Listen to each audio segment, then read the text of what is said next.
ఇటు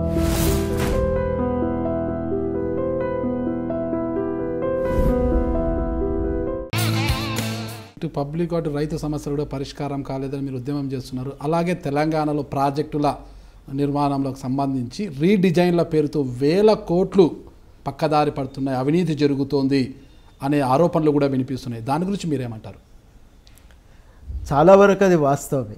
ప్రాజెక్టులు డిజైన్ చేసేటప్పుడు ఎవరమైనా తక్కువ ఖర్చుతో పని ఎట్లా ముగించుకోవాలని చూస్తాం. మనమైనా అంతే కదనండి. పైసలు ఎన్ని ఉంటే దాన్ని బట్టి బడ్జెట్ వేసుకుంటాం. కానీ పైసలు ఎట్లయినా మంచిదే, ఎక్కడికి వెళ్ళి అప్పు తెచ్చినా మంచిదే. కానీ నువ్వు కట్టు పెద్ద ఇల్లు అంటే అది తడిసి మోపెడు కదా, ఆ భారం ఎవరి మీద పడుతుంది? ఆ కుటుంబ పెద్ద చేసే నిర్లక్ష్యానికి కుటుంబం అంతా చతికిలబడే పరిస్థితి వస్తుంది.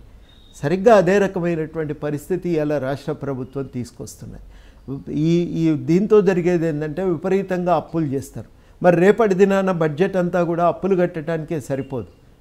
నిన్ననో ఇవాళ అంటున్నారు కదా, కాళేశ్వరం ప్రాజెక్టుకి పంజాబ్ నేషనల్ బ్యాంకు ఇంకేదో బ్యాంకు కొన్ని బ్యాంకులతో కలుపుకొని 12,000 కోట్లు ఇస్తానని గవర్నమెంట్కి అంటున్నది. 12,000 కోట్లు తీసుకుంటే సంబరమే అనిపిస్తుంది.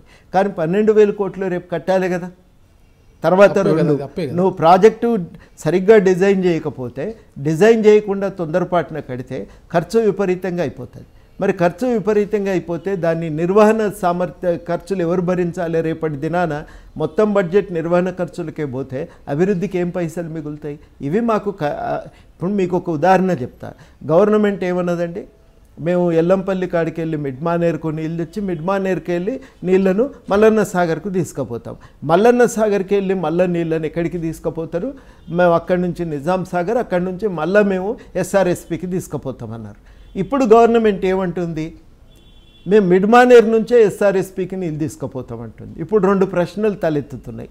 మిడ్మానేర్ నుంచి నీళ్ళు ఎస్ఆర్ఎస్పికి తీసుకుపోతే మల్లన్న సాగర్కు మునుపు వచ్చినన్ని నీళ్ళు వస్తాయా? మల్లన్న సాగర్ నుంచి మనం ఎస్ఆర్ఎస్పికి నీళ్ళు తీసుకుపోయే అవసరం లేకపోతే ఇవాళ మారింది కదా ఆలోచన. మల్లన్న సాగర్ నుంచి శ్రీరామ్ సాగర్ రిజర్వాయర్కు నీళ్ళు వద్దంటున్నాం కదా. మరి వద్దంటున్నప్పుడు మల్లన్న సాగర్ రిజర్వాయరు ఇదివరకు అనుకున్నట్టే ఉంటుందా? దాని నిర్మాణం ఏమన్నా మారుతుందా? మీరు ఆలోచన లేకుండా డిజైన్లు చేస్తే ఇవే ఇబ్బందులు తలెత్తుతాయి. ఈ ఆలోచన ఏదో ముందు చేసుకుంటే అయిపోతుంది కదా. అందరినీ కూర్చోబెట్టి మాట్లాడి చర్చ చేసి అసెంబ్లీలో వాళ్ళు చెప్పదలుచుకుంది చెప్పినరు. అప్పుడు నిజంగానే కాంగ్రెస్ పార్టీ కూడా కొంత చర్చలు నిలబడి గట్టిగా మాట్లాడి ఉంటే బాగుండేది. సమయం కావాలంటే అడిగి ఉండాల్సింది. వాళ్ళు కూడా నిరసన తెలిపిపోవటము, దానిపై చర్చకు ఆస్కారం లేదు. ఎవరన్నా ఏదన్నా చెప్తే ప్రాజెక్టులకు ఆటంకము అనేటువంటి ముద్ర వేసేసరికి చర్చకు అవకాశమే లేదు కదా. పాపం పెద్ద ఆయన హనుమంతరావు గారు బోలెడు సూచనలు ఇచ్చిండ్రు. ఈ మొత్తము ఎల్లంపల్లికి వచ్చే నీళ్లు తొమ్మిడిహెట్టి కాడికి వెళ్ళి ఎన్ని వీలైతే అన్ని తెచ్చుకోండి. అప్పుడు ఎత్తిపోతల యొక్క ఎత్తు తగ్గుతుంది. ఎత్తిపోతల్లో 2 సూత్రాలండి. ఎత్తిపోసే దూరము, ఎత్తిపోసేటువంటి ఎత్తు తగ్గితే ఖర్చు తగ్గుతుంది. దొడ్డు సూత్రం ఇది. నువ్వు ఎత్తిపోసేటువంటి దూరము ఎత్తు తొమ్మిడిహెట్టి నుంచి తెచ్చేటప్పుడు తగ్గుతుంది. తొమ్మిడిహెట్టికి వెళ్ళి నీళ్లు తెస్తే 1000 కోట్ల రూపాయల ఖర్చు తగ్గుతుంది. తొమ్మిడిహెట్టికి బదులుగా కాళేశ్వరం ప్రాజెక్ట్ నుంచి నీళ్లు తెస్తే 1000 కోట్లు నిర్వహణ ఖర్చులు ప్రతి సంవత్సరం పెరుగుతాయి. అంటే బడ్జెట్ మీద ఎంత భారం? 1000 కోట్లు అంటే మామూలు అమౌంట్ కాదు కదా. ఈ 1000 కోట్లు ఒక దగ్గర నుంచి ఇంకో దగ్గరికి అక్కడి నుంచి ఎల్లంపల్లికి తెచ్చిపోయాలి. ఆలోచన చేయవచ్చు కదా. నువ్వు ముందు ఒక తుది నిర్ణయానికి వచ్చే ముందు తొమ్మిడిహెట్టి కాడ చేసే పనులు చేయవచ్చు కదా. ఇప్పుడు తొమ్మిడిహెట్టి కాడ పనులు ఆపిండ్రు. ఆదిలాబాద్కు నీళ్ళు ఎక్కడి నుంచి వస్తాయో తెలియదు. తక్కువ ఖర్చుతో ఎల్లంపల్లికి నీళ్లు నింపే అవకాశాన్ని మనం కోల్పోయినాం. నిజంగా గోదావరి మీద దిగువన ప్రాజెక్టులు కట్టొద్దా అంటే తప్పకుండా కట్టాలి. ఎన్ని రిజర్వాయర్లు కడితే అంత మంచిది. ఏ స్థాయిలో ఉన్న రిజర్వాయర్ని ఆ స్థాయిలో వీలైనంత వరకు ముంపు తగ్గించుకుంటూ కడితే ఆ స్థాయిలో నీళ్లను మనం ఎక్కడికక్కడ వాలు మార్గంలో లిఫ్ట్ లేకుండా వాడుకోవటానికి అవకాశం ఉంది.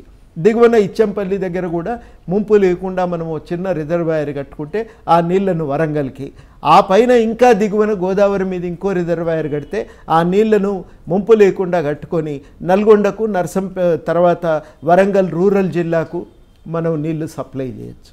ఇవన్నీ సాధ్యమయ్యేటువంటివే. ఏ ఎత్తులో నీళ్ళు ఆ ఎత్తులో వాడుకుంటే ఇది తెలంగాణలో పర్యకాలు వల్లేవా, నువ్వు రీడిజైనింగ్ చేసేటప్పుడు ఆలోచన ఎందుకు రాలేదు? ఈ ప్రశ్నలన్నీ కలుగుతాయి. ఇప్పుడు వరంగల్కు నీళ్ళు ఇవ్వటానికి మార్గం లేదు, నల్గొండకు నీళ్ళు ఎక్కడి నుంచి వస్తాయో తెలియదు, మొత్తం ఎల్లంపల్లి నీళ్ళు అన్నీ పైకి పోయిన తర్వాత ఇప్పుడు మళ్ళీ నువ్వు తీసుకుపోయి శ్రీరామ్ సాగర్ లేసి నీళ్ళు తెస్తా అంటున్నావు కదా. శ్రీరామ్ సాగర్కి నీళ్ళు వేసిన తర్వాత మరి ఇక ఆ నీళ్ళన్నీ కూడా పైనకే సరిపోతే దిగువన ఏం చేస్తాం? ఇవి రకరకాల ప్రశ్నలకు సమాధానం లేదు. ఇప్పటికీ కూడా మనకు వికారాబాద్ జిల్లాకు నీళ్ళు ఎక్కడి నుంచి వస్తాయో తెలియదు, రంగారెడ్డి జిల్లాకు నీళ్ళ సమస్య పరిష్కారం కాలేదు, మొత్తంగా పడమటి మహబూబ్ నగర్ జిల్లాకు నీటి సమస్య పరిష్కారం కాలేదు, మొత్తంగా నల్గొండ సూర్యాపేట జిల్లా నీటి సమస్యల పరిష్కారానికి ప్రణాళిక లేదు. నువ్వు కట్టింది ఎక్కడండి? అందరు ఆపిన రన్లు చేస్తున్నావు. ఒక్క మల్లన్న సాగర్ మీద ఇన్ని నిర్వాసితులు కానక్కర్లేదు, సైజు కుదించండి, దాన్ని తగ్గించి కట్టండి అని చేసినటువంటి సూచనకు ఈ రాద్ధాంతం. చర్చ చేయవచ్చు కదా. మేము అనేది ఏంటంటే ఒక ఎన్నికైన ప్రభుత్వం ప్రజల కోసం పనులు చేస్తున్నప్పుడు చర్చ చేయమంటున్నాం. ఇప్పుడు ఈ ఖర్చు పెరిగితే వచ్చే లాభం ఎవరికండి? కాంట్రాక్టర్లకే కదా. ఈ ఖర్చు నువ్వు తగ్గించుకోగలిగితే మిగిలిన పైసలతో లాభం ఎవరికి? ప్రజలకు. సమస్య ఏమంటే ప్రజలకు మేలు చేయదలుచుకున్నవా కాంట్రాక్టర్లకా అనేది ప్రశ్న.